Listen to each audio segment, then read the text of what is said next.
I made a video recently talking about standards, and that video was actually very specific to standards as a human being trying to become more fit, trying to go through your daily life, trying to live a better life more than anything else. That video did not take into account standards for competition. And believe it or not, standards for competition are different than standards for life. Now, when we talk about standards for movements for life, we're talking about natural anatomical end ranges, building capacity so that we have capacity to do whatever we want. Standards for competition are set oftentimes off of those standards that we use for life, but oftentimes are set unique to the specific movement and competition that you're doing. It might not be exactly a one-to-one thing.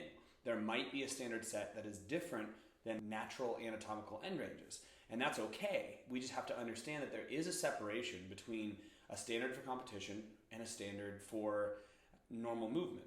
Oftentimes standards are chosen in CrossFit competitions as a way of making judging easier. Now, whether or not that works all the time, that's to be determined. I think it tends to work really well for most things, but there's a lot of things that are a little bit arbitrary seeming that were usually done as a standard for judging. A couple of those things are, one, years ago there was a standard for the thruster where the ear needed to be seen in front of the bicep, and that was just so from the side you could see the ear pass. It was an easy visual thing. There was a period of time where chest to bar pull-ups were done a lot in competition, and that was much easier to see whether or not the chest was physically touching the bar than it was to see if the chin was kind of over the bar.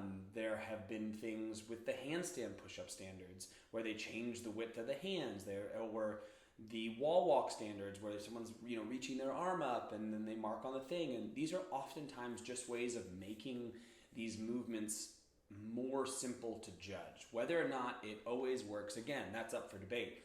But understand that the training for life standards, while often are the same as competition standards, it's a different focus. Training for life, you should be hitting as full range of motion as possible. You're looking to basically make sure you're hitting natural anatomical end ranges so that way you have capacity in those places. Whereas competition standards, you need to be doing what the competition asks for, regardless of whether you agree with the standard or not.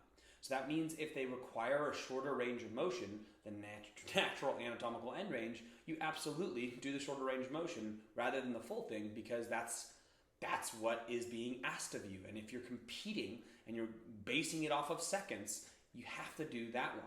I would also argue that right now there is a hyper focus on standards, and I think there is a bit of difference when we're seeing some things come out from certain camps and some things come out from others. As an athlete who is training, you should be training to the fullest range of motion that you can, but come competition time, you should be doing honestly the bare minimum to where your judge says yes, which means judges need to hold people accountable.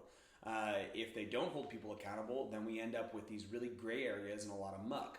And I think CrossFit does a pretty damn good job of this, but obviously things are going to fall through the cracks. I would say though that as a previous competitor, and especially as a competitor who likes to game workouts when I'm in competition, not when I'm in the gym training, your goal is to ride that line of being no rep as much as possible. Your goal is to make it the shortest range of motion that you can. Your goal is to basically trick your judge into giving you reps that are honestly questionable. Now, that's a difference when you have filmed workouts that are being reviewed by a panel versus in competition doing your best to ride that border so that way you can use the least amount of energy, move faster, or move for longer periods of time. Trying to equate competition standards versus daily training standards, they're just two different things. And while they're often the same, they are not the same at all times. The mentality should be different when viewing both of these things. Now, would I say that the argument could be made that competition standards should be natural anatomical end ranges and we should be amazing at judging everything and making sure they're set? Absolutely. If you're a competitor and you are looking to do well, understand that you do need to train beyond what you're normally going to see in competition. So be always hitting those natural anatomical end ranges, be fighting for those longer ranges, but know how to rein it back in if you get the opportunity to do so. Okay? Good luck. Standards. Woo!